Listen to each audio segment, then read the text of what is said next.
In this video, I am going to be showing you guys my 2022 to 2023, I guess, snowboard setup for this season. Basically, this is all a new setup for me. I made my decisions based on kind of like how I like to ride, my level of riding, and budget. Obviously, those are kind of the three things that go into making a snowboard decision. This isn't going to be the same for everybody, but I wanted to show you my decisions as far as what I did and how I made those decisions. I hope it helps you out. Also, if you agree with any of my choices, leave a comment, let me know. I'm eager to hear what you guys think. If you think I should have gone a different route, feel free to share that as well too, and I'm definitely open to suggestions and might make some adjustments over time. The other thing that I want to give you guys is, if you are already a subscriber, I've been on a little bit of a different journey in life than snowboarding, mainly surfing. About 3 months ago, I set off to catch and ride an unbroken wave.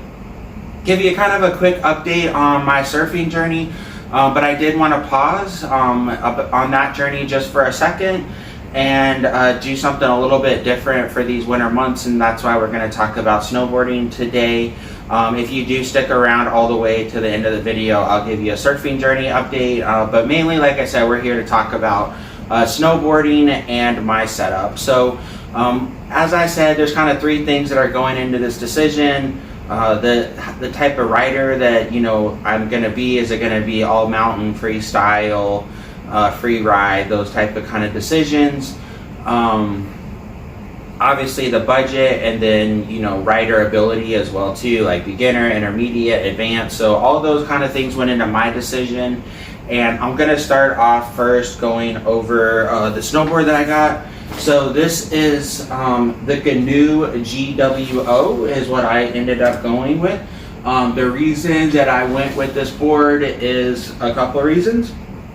I'm going to give you some of the features that sold me on this board and why I decided to go that option. So first and foremost is just the beginner level. This board is rated as a beginner to intermediate level board.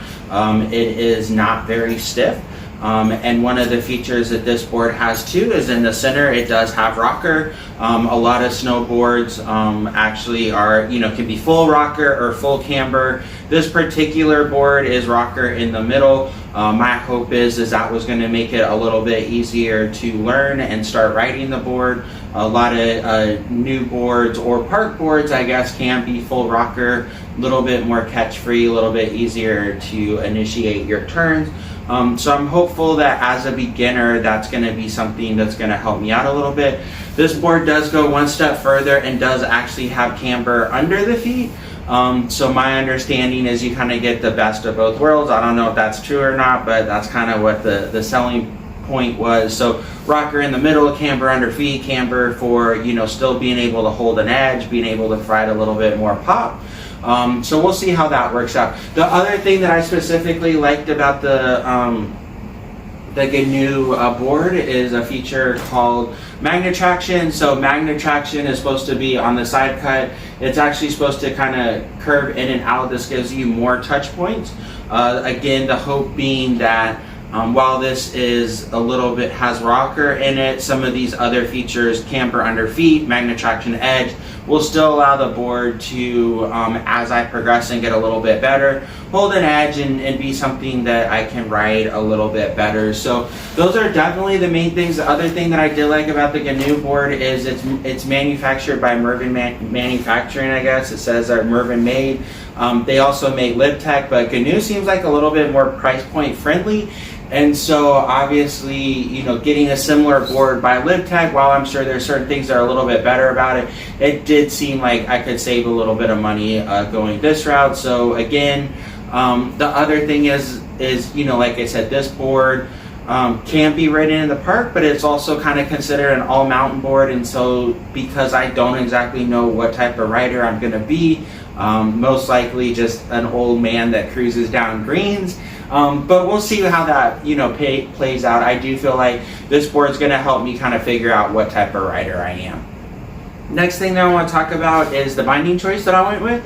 A lot of different bindings on the market. I think for me, I kind of landed on two different binding options, both Union. So there's the Union Force or the Union Ultra. And I did, if you guys are familiar with this colorway, did go with the Union Ultras. And the reason that I did go with the Union Ultras, couple of reasons. One, the price point was, you know, kind of expensive, but not as expensive as you could go. Definitely was kind of more of a mid-price binding. The other thing that I specifically got sold on for these bindings is they have what's called the mini disc, I guess. So the mini disc is a smaller disc. That's where it's actually bolts into the board. It doesn't have much contact with the board, and it leaves a lot of the snowboard base on it. My understanding around that is you get a lot more board feel and board flex that you can actually feel under your feet. These also have very soft, kind of basically like the pads that you actually stand on are really soft and really give you the ability to flex and feel the board underneath you. So that was really the main thing that I went with. These bindings also did say that they pair better with kind of like a medium flex board. So obviously having a medium flex board, it seemed like that was a good pairing option as well too. They're not super stiff. They do have a lot of rotation in them. Again, I heard a lot of people that reviewed these reviewed them as, you know, flexible and surfy. And, you know, I think as being a beginner rider, flexible, surfy kind of feels like where I need to be from a beginning level. So yeah, Union Ultra were the bindings that I went with. Last thing that I'll show you is the boot. So I went with 32s. This is the STW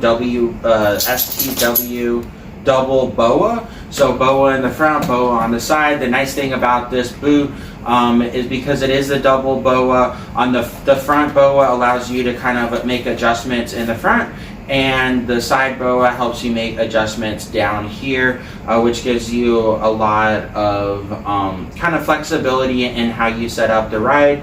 They also are heat moldable, so that's kind of a nice feature. They're super light. Again, kind of a medium flex. So if you're noticing a theme, new rider, medium flex seems to be kind of the route that I want to go. Stay away from, you know, super stiff stuff while I am learning. The last thing I want to just talk about is the overall price about this is probably about $1,100. Definitely, in my opinion, that's a lot of money for a new rider or a new setup. But my hope is that, you know, I think if I go, you know, I would say, I think it's like 22 times, right?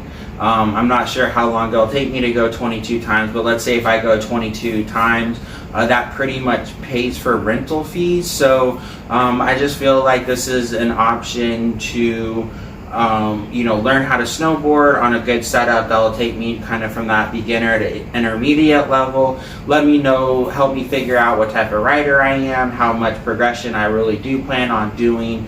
And then after about riding this setup for 22 times, I can, you know, try to basically resell it. I won't get all my money back, obviously, but I might get something back.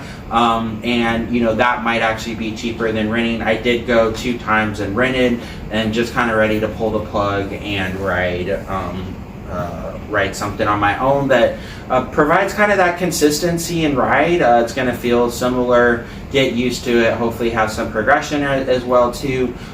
It's also just nice because now I can go and don't have to worry about if they have rentals, do they have my size. You know, I don't have to wait in rental lines. I can just basically go, and I'm super excited about that as well too.